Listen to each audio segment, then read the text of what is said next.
TV Telugu digital news కి స్వాగతం. పార్వతీపురంలోని TDP కార్యాలయం వద్ద ఎన్డీఏ అభ్యర్థి బోనెల విజయ్ చంద్ర ఆధ్వర్యంలో ఘనంగా టీడీపీ ఆవిర్భావ దినోత్సవ వేడుకలు. కార్యక్రమానికి టీడీపీ జనసేన బీజేపీ నాయకులు, బీజేపీ జిల్లా అధ్యక్షుడు శ్రీనివాసరావు, జనసేన సమన్వయకర్త ఏ మోహన్ పాల్గొన్నారు. పార్టీ పెట్టి 9 నెలల్లో ప్రభుత్వం స్థాపించిన మహనీయులు ఎన్టీఆర్ పేదల పక్షపాతి, బడుగు బలహీన వర్గాల కండగా టీడీపీ పార్టీ 42వ టీడీపీ పార్టీ ఆవిర్భావ దినోత్సవ వేడుకలు జనసేన బీజేపీతో కలిసి జరుపుకోవడం ఆనందంగా ఉంది. రాష్ట్రంలో ఫ్యాన్ రెక్కలు విరగొట్టడానికి ప్రజలు సిద్ధంగా ఉన్నారు. ఎన్డీఏ అభ్యర్థులను గెలిపించుకోవాలని కార్యకర్తలకు, నాయకులకు పిలుపునిచ్చారు. ఉమ్మడి ఎమ్మెల్యే అభ్యర్థి బోనెల విజయ్ చంద్ర పార్వతీపురంలో అత్యధిక మెజార్టీతో గెలిపించడానికి అందరూ కృషి చేయాలి.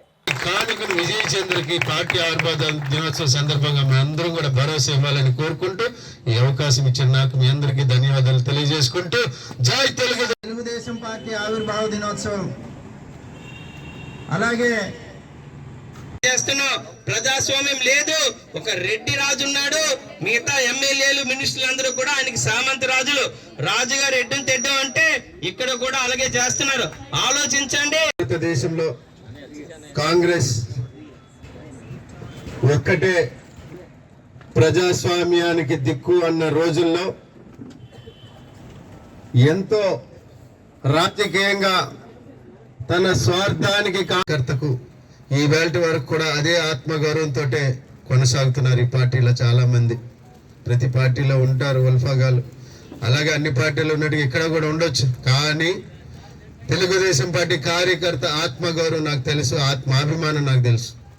వైఎస్ఆర్ కాంగ్రెస్ పార్టీ 2011లో ఆవిర్భవించినప్పుడు ఎన్ని పార్టీల నుండి వైఎస్ఆర్ కాంగ్రెస్ పార్టీలో చేరారు, కానీ తెలుగుదేశం నుండి ఒక్క కార్యకర్తను కూడా మేము తేలేకపోయాం. రోజు నేను ఇప్పటికీ కూడా గర్వంగా చెప్తాను ఆ విషయాన్ని.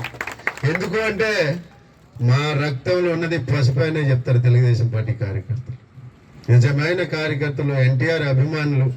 ఈ రాష్ట్రం కోసం ఈ పార్టీ ఏదైతే శ్రమించిందో, కాంగ్రెస్ దుర్నీతిని ఎదుర్కొని ప్రజల కోసం పనిచేసిన నందమూరి తారక రామారావు గారు ఎక్కడ ఉన్న ఆయన ఆత్మ తెలుగుదేశం పార్టీ కార్యకర్తల చుట్టే తిరుగుతుంది. కాబట్టి ఈ పార్టీని ఇంకా ముందుకు తీసుకెళ్లాలని, తెలుగుదేశం పార్టీ అజరామరంగా ఈ వచ్చే ఎన్నికల్లో అద్భుతమైన విజయాన్ని సాధించి మళ్ళా చంద్రబాబు నాయుడు గారిని ముఖ్యమంత్రి చేసుకునే వరకు బోనెల విజయ్ చంద్ర గారిని ఈవేళ ఎమ్మెల్యేగా ఎన్నుకోవాల్సిన అవసరం ఎంతైనా ఆవశ్యకత ఉందని ప్రతి కార్యకర్త గుర్తించాలి.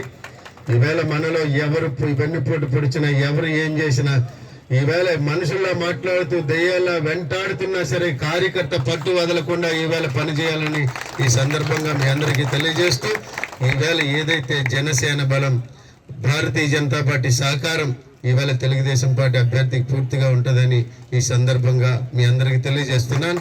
అలాగే రానున్నది మహాసంగ్రామం. అందులోనూ మన పార్వతీపురం ఒక ప్రత్యేకమైనటువంటి నాయకత్వం ఇక్కడ ఉంది వైఎస్ఆర్ కాంగ్రెస్ పార్టీకి. ఆ నాయకత్వాన్ని ఎదుర్కోవడానికి డబ్బు ఉండాలని చాలా మంది మనసుల్లో ఉంది, కానీ తప్పది. ప్రజలకి మనం చేరువవ్వండి. డబ్బు తీసుకోవడం, డబ్బు ఇస్తే అందరూ పదవులు వస్తాయంటే అందరం కూడా పంచుతాం. ఎమ్మెల్యేలు అయిపోతామా? మొన్న నా వార్డులోన మీకు ఇదే ఉదాహరణ చెప్తున్నా, మీ అందరికి ఆత్మగౌరవం చెప్తున్నా, భరోసా చెప్తున్నా, మనసును వదలకుండా ఉండే వ్యక్తి చెప్తున్నా.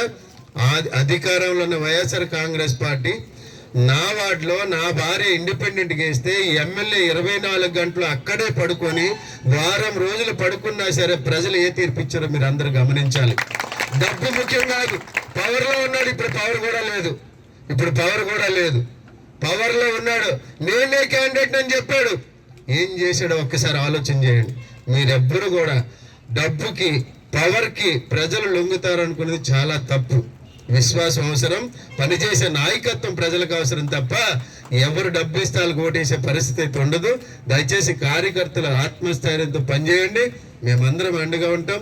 అంగీకరించలేని ఉత్తరాది భారతదేశం ఏదైతే ఉందో వాటికి స్పష్టంగా చెప్పిన పార్టీ ఏదైనా ఉందంటే అది తెలుగుదేశం పార్టీ. మేము మద్రాసీలం కాదు, మేము తెలుగు వాళ్ళము అని సగర్వంగా గుండె ఎత్తి చాటిన వ్యక్తి స్వర్గీయ నందమూరి తారక రామారావు గారు.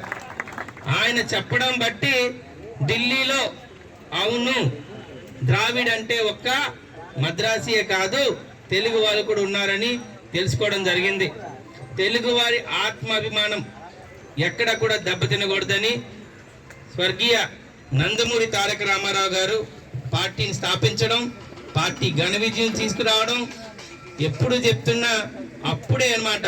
తెలుగువారు ఉన్న 42 ఎంపీలతో ఏమేమి చేయగలిగాం, ఎన్ని తెచ్చుకోగలిగాం, ఐక్యంగా ఉంటే ఏం చేయగలం అనేది తెలుగుదేశం పార్టీ వచ్చినంత వరకు ఆంధ్రప్రదేశ్ పేరు కూడా ఎవరికి తెలియదు.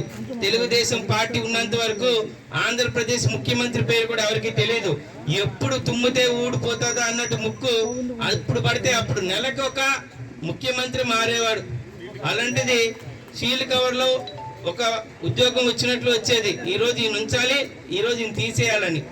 అలాంటి పరిస్థితుల నుంచి ఒక గొప్ప ప్రతిష్ట, ఒక గొప్ప రాజకీయ వ్యవస్థని తీసుకొచ్చింది ఎవరైనా ఉంది అంటే అది తెలుగుదేశం పార్టీ. ఆ తెలుగుదేశం పార్టీ ఫౌండర్ మన ఎన్టీఆర్ గారు అని మీ అందరూ కూడా తెలుసుకోవాల్సిన అవసరం ఉంది. ఇందాకలా పెద్దలు చెప్పారు, అంటే కేంద్ర రాజకీయాల్లో ఆంధ్రప్రదేశ్ ఎంత పెద్ద రోల్ ప్లే చేసింది అనేది. ఈ విషయాలన్నీ మనం గుర్తు చేసుకోవాలి.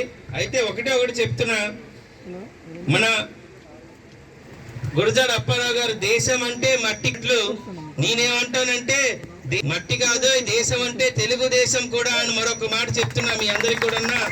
తెలుగుదేశం ఉన్నంత వరకు తెలుగు ప్రజలు గుండె మీద చేసుకుని బతకగలుగుతారు. తెలుగు జాతి బతుకున్నంత వరకు తెలుగుదేశం అనే పార్టీ ఉంటుంది. ఖచ్చితంగా ఈ తెలుగుదేశం పార్టీని లేకుండా చేస్తాను, భూస్థాపితం చేస్తానన్న పెద్ద పెద్ద వ్యక్తులు భూస్థాపితం అయిపోయారు.